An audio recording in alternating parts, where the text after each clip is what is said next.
السلام علیکم ملګري، زه بیا تاسو سره مینه فريده په دوکاندارانو سره لږ خبرې اترې کوو. یو ملګری موږ سره خبرو لا روزي شو، دغه سره خبرې کوو چې د څه مشکلات دي.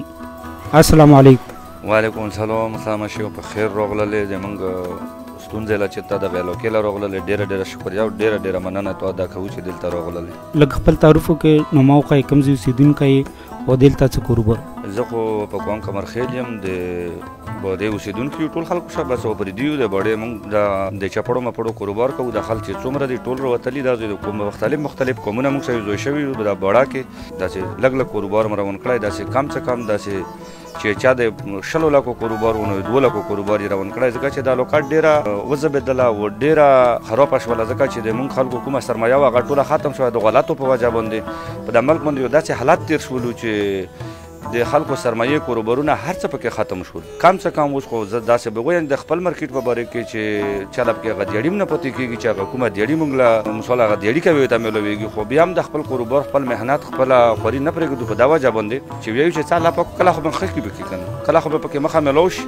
ځکه چې روزانه د کوم ملګري دلته راوځي د هر سړي 400-500 خرچه شي. په دا 400-500 خرچه کې ګټه خو خود وخوره چې هغه مطلب نشته چې هغه د کوره یې پکې خوري، د جوبه تاوان دی پکې. د اختر مخه اوس د څو ورځې د اختر راغلي ته مارکیټ حالات خپله وکړه چې کم څه کم هغه د چکر په بانه هم څوک نه راوځي و نشته. یو خو د لاکډاون په وجه باندې خلک ټول بند شوي دي نه راوځي. دویمه مسله دا ده چې د کوم خلک دي د ټولو خلکو کاروبارونه ویلوړ دي، ځکه چې چا ګوډه یې ودرولی او که چا دیاړي یې ویلوړه او که چا کارخانه یې ویلوړه. ولم کې نرخونه مهنګایي ورسره زیاتېږي، خلکو داسې مجبوري ضرورت دی چې ډوډه خو به کور له ورې که ته ګټې و که نه ګټې بول بچ له خو به ورې. نو داسې شیونه د خلکو نه په دا وجه باندې پاتې دي چې په دا ملک کې غربت دی، ډېر خلک تنګ شوي دي. تاسې د کاروبار یې کم وخت نه کوو، لکه اوس څومره وخت هم دلته اوس وشولو مخکې هم کله کولو بوډا چې ابودا پیښټینګ کې که نه په کلي کې ولته لکه موږ خو په خپل ځان باندې بار خپل کاروبار کولو، بار خپل دوکانونه وو، داسې وو چې د تاګ رتاګ هم وو ګوډ هم وو. خو چې کله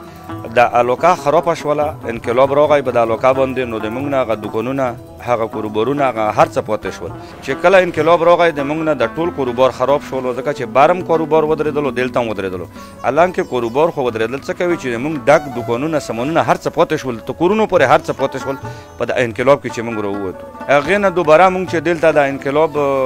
ختم شولو بعد که داسې وچه چې لږه نرمي پکې راغله، غالبا چې خدای مې نه غلطوي چې په 2019 کې موږ راووتو دلته د بډې مارکیټ له، خو داسې لږ کاروبارونه م روان کړلو دوکانونه، خو لکه څه مخه پرمختګ موږ لیا کړی دی نه، تر اوسه پورې موږ په توان لګیا یو. ځکه چې یوه جوړه څپلې زه اوس خپله د چپړو کاروبار کوم، اوس زه یوه پیره راوړم و په 200 روپۍ راوړم و پیرې له لوړ شم ګاک له مې په 210 ورکړي وي، نو چې پیرې له لوړ شم و زه په 210 راوړم نو لازم به په 200 مثال 10 خرڅوم. نو د دغې وجې نه هغه کاروبار چې کوم دی د موږ هغه ګاکن خپوي، ځکه چې کوم شی پیره راوړي او بیا لوړ شي بلې پیرې له نو هغه وي نه بیا په هغه ریټ باندې ته نه میلوي ګورانېږي اسانېږي خو خود نه. دلته تاسې د مارکیټ په خپله اباد کړی که چېرته جوړ کړی مالک یې شته؟ مالک شته، د دغه مارکیټ د ځمکه دی چا دا، خو موږ چې څومره د دوکانداران یو دا غالبا 40-45 دوکانونه علام کې یو دا نه ټولې بډې داسې دوکانونه بچوي چې اوس دا دوکانونه موږ په خپلو پیسو په خپله جوړ کړي، دا د مالک سره موږ نه په کریا کې کټ کېږي، بیا حساب یې مالک له ورچي غالبا د موږ دا دوکانونه دي 3-3.5 روپۍ کریا یې په موږ تړلې وه. دغه کریا چې کومه وه دا موږ اول نه جمع کړي، دغه مارکیټ مالک چې کوم وایي هغه هم واس په نه رسېدلی چې دا دوکانونه یې جوړ کړي، دا موږ په خپله جوړ کړلو. دا مو ویلو چې یاره د مارکیټ به هم آباد شي، د بډا به هم آباده شي، موږ د الوکا به ورسره آباده شي. دلته تاسې له څه مشکلات یې دوکانونو یا بجلۍ یا اوبو څه مسلې دي دلته؟ یاره لکه دلته خو به داسې ووایو چې بلحال ډېرې مسالې داسې دي چې نمبر 1 خو بجلي نشته په دا دوکانونو کې. اوس دا د بشکوال میاشت او ګرمي ده، ته داسې وګوره په دا دوکانونو کې به دغه شمسې او د کولر پکې خلکو لګولي دي، علام کې چای واس هم نشي بس مسول نه دي لګولي، داسې ګاک روشي ګرمي وي. دویمه خبره دا ده چې د اوبو هم لږه مجبوري وي، که ته داسې د کیمرا تاو کړله د کولر یې به وکړسې پر تېري دغله اوبو لا کله وي کله نه وي، اوبو هم مشکلات دی. دویمه خبره دا ده چې موږ له د مارکیټ کوم کاروبار دی زیات د ګاک ضرورت دی، د ژوند ضرورت دی چې اوس یو شی خرڅېږي نه یو ګاک نه راوځي ګوراني وي، نو په دا وجه باندې موږ مجبور یو. دلته تاسې له په دا دوکانونو کې ګاټه شته که نه؟ نشته بلحال. یو دوکاندار به داسې ونه ویایي موږ په دغه مارکیټ کې چې ما کم څه کم د نن ورځې کریي وګټله چې کومه ما په ګوډ یو لګولې چې کوم خوراک یا خرچه موږ کوو هغه خاص هم نشته چې کومه کړی دی موږ نه کټ کېږي د دوکانونو حالانکه دا اوس مالک سره موږ جمع کړي دي ځکه چې دا کار موږ خپل کړی دی مالک هم غرض نه خوڅوي چې فرض کړه دغه خلکو له به شی ملو شي یا به ملو نشي نه دا وایي چې یاره مثال مزدوري ونه شوله تاسو سره موږ څه منډه ووهو څه اندردي به وکړو بس هغه سره خپل امانت جمع شوی دی دا به بیا اخر کې پته لګېږي چې حالانکه موږ سره به څه منډه وکړي یا به ونه کړي خو هغه په الحال چې کوم حساب موږ جمع کړی غالبا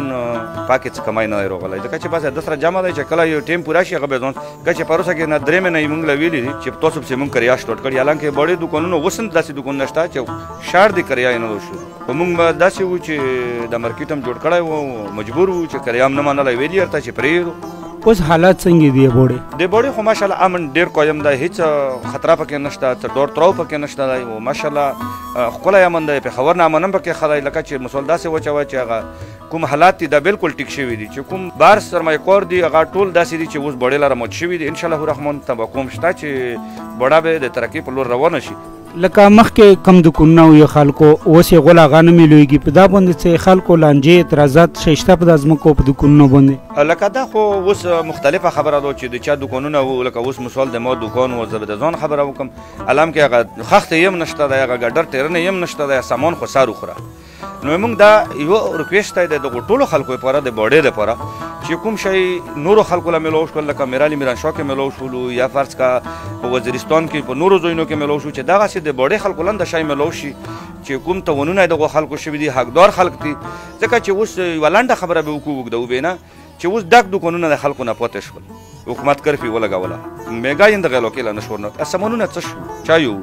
چېرته لوړل چې دا هغه کم څه کم هغه خپلو سامانونو حساب خو ورته میلاو شي که نه دا تاسې دلته ایم این ای یا تحصیل مشر یا چا سره تاسې دا خبره کړې وه چې دا دوکانونه کم ډاک پاتې شوي دغو څه موضوع ته میلاو شوي دا د موږ سره وعدې شوې وې چې یاره د بوډۍ اعلام کې د دغې بوډۍ سروې هم شوي او خلکو ټوکنې هم جمع کړي دي داسې خلک شته چې بس چا له څه راغلي نه دي او نه داسې چا ویلي چې موږ راوغوښتل